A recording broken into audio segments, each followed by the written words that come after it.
Shalom, shalom, peuple de Dieu, shalom, peuple de Dieu, et bienvenue à ce nouvel épisode de notre émission hebdomadaire Jean 3,16, une émission qui est centrée sur Dieu, son amour pour les hommes, sur Christ et son œuvre parfaitement accomplie à la croix, et sur la vie du chrétien, pardon, et après sa conversion. Je crois évidemment que tu étais béni et interpellé par l'épisode de la semaine dernière. Aujourd'hui, je vais aborder une nouvelle thématique avec toi. Tout est accompli. La Bible nous dit que Jésus-Christ, avant de rendre l'esprit, il a dit que tout est accompli. Il est important de comprendre véritablement ce que veut dire en fait cette phrase. Pourquoi il disait cela? Qu'est-ce que cela exprime en fait?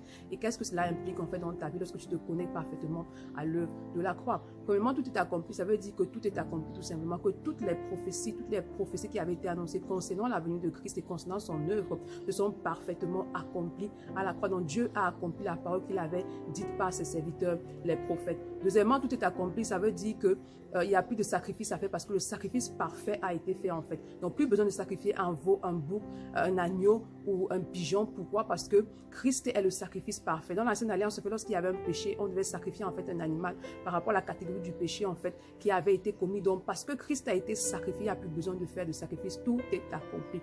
Troisièmement, tout est accompli. Ça veut dire que lorsque tu te connectes à l'œuvre de la croix, tu marches pleinement dans la victoire. Pourquoi? Parce que tu es restauré en fait dans ta position initiale. Lorsque le Seigneur a établi Adam et Ève dans le jardin, il leur a dit allez dominer, assujettissez toutes choses en fait. Mais lorsqu'ils ont péché, ils ont perdu cette autorité, ce pouvoir qui a été transféré à Satan. C'est pas la Bible que Satan est le prince de ce monde. Mais lorsque tu te connectes à Christ, tu es restauré. Jésus a dit que tout pouvoir lui a été donné et après il te donne le pouvoir de marcher sur les serpents, les scorpions, la puissance de l'ennemi et il te dit que rien ne te nuira. Et donc lorsque tu te connectes à l'œuvre de la croix, tu marches pleinement dans la victoire. Maintenant, qu'est-ce que cela implique dans ta vie? Tout est accompli. Ça veut dire que toutes les promesses, toutes les prophéties que le Seigneur a déclarées sur ta vie vont parfaitement s'accomplir. Il n'est pas un homme pour mentir, ni fils d'homme pour se repentir. Ce qu'il a dit, il est le garant de sa parole. Il veille sur sa parole pour l'accomplir. Il court derrière sa parole pour l'accomplir. Il ne ment point, car il n'est pas un homme. Il ne se répand pas de ce qu'il t'a dit en fait. Donc tout ce que le Seigneur a déclaré sur ta vie vont venir parfaitement à manifestation. Tout ce que tu as fait, c'est de demeurer dans la foi.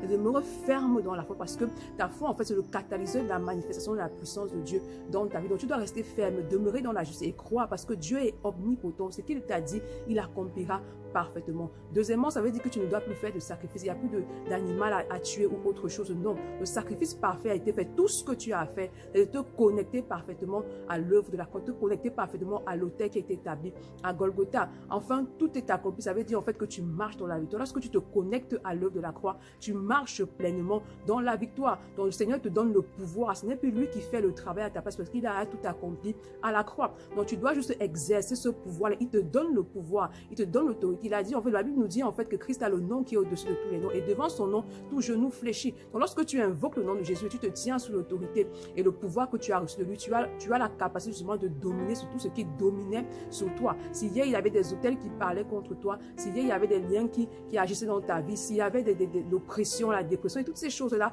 qui dominaient sur toi ou même un péché, aujourd'hui parce que tu te connectes à l'œuvre de la croix, tu as le pouvoir de dominer sur la maladie, de dominer sur l'oppression, de dominer sur la pression, de dominer en fait sur le chômage, sur toutes ces choses en fait qui t'oppressent. Tu as le pouvoir de dominer parce que le Seigneur dit qu'il t'a donné ce pouvoir-là. Donc tout est accompli. Il est important que tu prennes conscience de cela, que tu aies la révélation en fait de la position que tu as totalement en Christ en fait, parce que c'est la révélation qui te permet de marcher continuellement dans la victoire. Et pour pouvoir exercer pleinement cette autorité, pour pouvoir demeurer vraiment dans le tout est accompli, tu dois demeurer dans la sainteté en fait, parce que c'est le péché qui te déconnecte en fait de la présence de Dieu. Et lorsque tu pêches en fait, tu deviens faible, tu deviens affaibli et le monde des ténèbres auront le dessus sur toi. Donc tu dois demeurer dans la justice, marcher dans la sainteté, marcher dans la consécration et demeurer sous la protection de Dieu, sous la couverture de Dieu, parce que c'est ça qui te permet d'exercer pleinement l'autorité en fait que tu as et le pouvoir que tu as de dominer et d'assujettir. Et c'est cela qui permet également au Seigneur de pouvoir agir puissamment dans ta vie, parce qu'il dit en fait que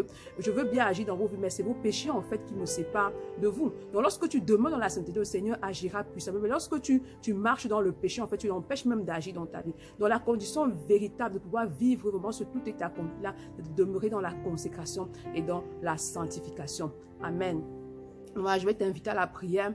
Vraiment, tu vas demander au Seigneur de te fortifier dans ta foi, de t'aider à persévérer en fait par rapport à ce qu'il t'a dit, les promesses, les prophéties qu'il a dit, parce qu'il accomplira ce qu'il t'a dit. Donc, demande-lui de te donner la capacité de persévérer, d'attendre le moment de l'accomplissement justement de ses promesses sur ta vie. Demande-lui également de te donner la révélation de qui tu es en fait, de cette autorité, de ce pouvoir que tu as, qui te révèle, que tu puisses demeurer dans la révélation de cela en fait, parce que c'est la révélation qui te permet d'exercer pleinement cette autorité et ce pouvoir. Et je prie véritablement que le Seigneur se révèle à toi, qui te donne vraiment de comprendre qui tu es, afin que l'ennemi ne puisse plus avoir le dessus, ne puisse plus dominer sur toi. À l'avenir, je prie qu'il donne la force de persévérer, de tenir ferme jusqu'à la manifestation de ce qu'il a accompli, de ce qu'il a déclaré sur ta vie.